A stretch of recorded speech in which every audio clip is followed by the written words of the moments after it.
I chose Korea because I think it's important when you study abroad to experience something new and something different, especially now that East Asia, sort of Japan, China, and Korea are all becoming more important for the global economy and just in our lives. They're becoming more common in our daily lives. So I think it's a good idea for kids to learn more about those cultures and experience them. And Korea is a great place to go because it's sort of particularly Seoul and Yonsei is an excellent blend between those things. It's sort of cosmopolitan and urban enough that if you don't speak Korean, even though it's a difficult language, if you don't speak it, you can go there and survive in English. But if you do want to go there and speak a language or learn a language, you can study. My university classes there I had classes in English. They have a whole portion of the school for international students. It's in English, where I studied sort of Korea-U.S. relations and other subjects related to Korea. You can also take business school classes there and things. I know I had a lot of friends that did that. But I also spent a good portion of time taking language classes and trying to, sort of learn about culture and get a better grip on the Korean language and culture itself, which is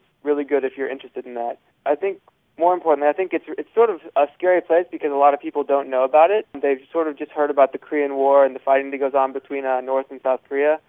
But I think if kids were sort of more educated about it before they went, or about it as a choice before they chose where to study abroad, that it's a really great place to go, and there's a lot of tremendous cultural and sort of activities to do. I mean, Seoul is a huge city, and if you get out, even within Seoul, they did a great job of preserving sort of historical stuff and the sites, and also outside of it, Korea is a great country to visit. It has great scenery, fun mountains if you like to go hiking, beaches in the summer, although during the it's got 4 seasons, so you can't really go there in the winter. But it's got a tremendous amount of different things to do. And another thing I would mention is that the people there are fantastic. Everyone I've met, no matter where I traveled in the whole country, was fantastically welcoming, generous, kind. They sort of, even if we couldn't speak to each other particularly well, they were always, super friendly and seemed genuinely happy that, you were visiting and wanted to learn about their country, which I think is important, particularly as some places, are not so welcoming.